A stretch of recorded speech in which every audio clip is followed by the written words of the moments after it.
Hey there, and welcome. Have you ever really stopped to think about how a brilliant mind is built, like from the ground up? Well, today we're going to dive into the incredible science behind early childhood education. We're talking about those first few years that literally shape a lifetime of learning. All right, let's get into it. So, what is the secret, right? What's the key to unlocking a child's full potential? It's a question that keeps parents and teachers up at night. Is there some magic formula? Well, we're going to look at what the research says is the absolute closest thing we've got to an answer. And spoiler alert, it all starts in those very, very first few years. Okay, so why the big deal about those early years? I mean, really, it's because this is when the brain is having its own personal big bang. It's not just growing, it's building the entire architecture for everything that comes later. Here's a great way to think about it. In just the first 4 years, a child's brain is basically building superhighways for thought. And the connections being forged right then, they're happening at a speed that will never be matched again in their entire life. It's a one-shot deal, a massive construction project happening at a truly mind-boggling pace. It sets the stage for everything.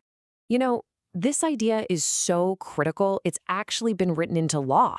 Take India, for example. Their 86th Amendment made education a fundamental right for kids from 6 to 14. And what a move like that tells you is that governments are realizing these early years aren't just some kind of warm-up for real school. No, this is the real school. This is education when it matters most. So who were the brilliant minds that figured all this out? Let's meet the pioneers. We're talking about revolutionary thinkers who looked at kids and saw something totally new. They didn't see tiny adults that needed to be disciplined. They saw unique individuals with their own special ways of learning and seeing the world. First up, we've got Friedrich Froebel. This is the guy who invented what he called the kindergarten. And his whole philosophy can be boiled down to this one powerful idea. Play is the real engine of learning. He got it. He saw that play wasn't just kids messing around. It was their job. It's how they figure out how the world actually works. And his whole method was just beautiful. He pictured a children's garden. That's literally what kindergarten means, where kids, like little flowers, could just grow naturally. The teacher wasn't a boss, they were a gardener, there to nurture things along. He even created these things called gifts, simple geometric blocks and toys, and put a huge emphasis on kids expressing themselves through songs, movement, and building things. All right, next up is a name you probably know, Maria Montessori. What an amazing story. She was Italy's first female doctor, and she started out working with children who had learning disabilities. Out of that work, she developed a philosophy that is so simple yet so profound. Just 3 words: follow the child. Her big insight: kids are born wanting to learn. They have this built-in drive, and maybe our most important job is to just get out of their way. And this is where you can really see her genius at work. In what she called the children's house, everything, I mean everything, was designed for the child. The furniture was kid-sized, giving them this incredible sense of independence. The teacher, not a lecturer standing at the front of the room. They were a guide, someone who observes and helps when needed. And the materials, her famous didactic apparatus, were just brilliantly designed so kids could literally teach themselves through touch and feel. It was a total game changer for what a classroom could be. So if you put them side by side, you see this really fascinating shift in thinking, right? Froebel's gardener is very hands-on, a loving protector, actively nurturing. But Montessori's guide takes a small step back. She's more like an architect. She builds the perfect environment and then trusts that the child has their own internal blueprint for growth. Both are incredibly powerful ideas, but it's a subtle shift from actively helping to empowering. Okay, so we've met the pioneers. Now let's look at the actual blueprint for growth they helped us understand.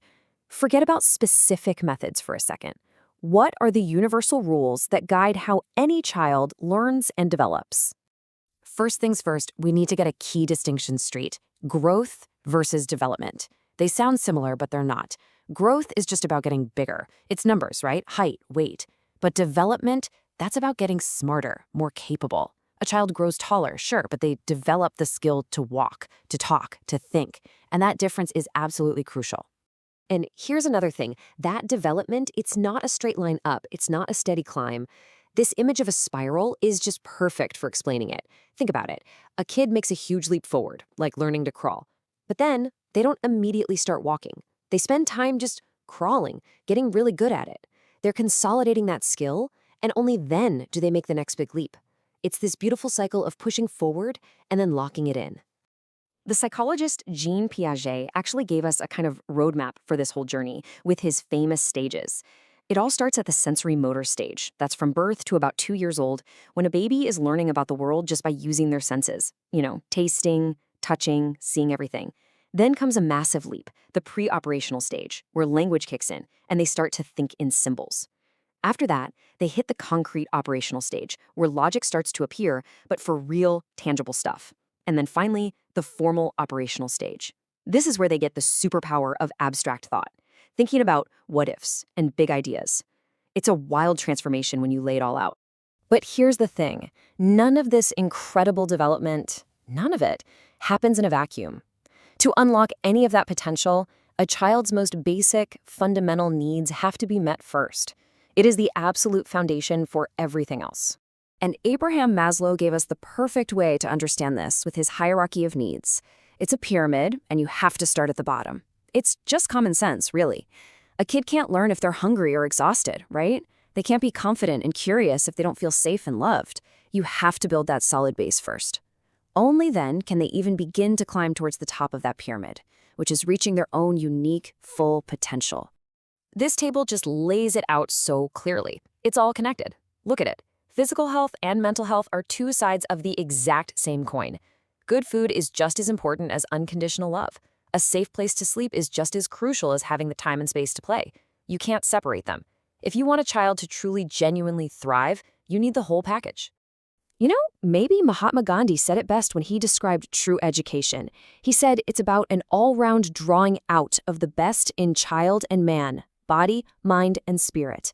It's not about cramming facts into a kid's head. It's about nurturing the whole person, the whole child. And that brings us full circle, doesn't it? We know the brain's foundation is built when they're tiny. We know kids learn best through play and doing things. So that leaves us with a really big question, a really important one. In a world that seems to be pushing for more and more formal academics earlier and earlier, how do we, you and I, make more room for the one thing that actually fuels all this potential? How do we make more room for play? It's definitely something we're thinking about.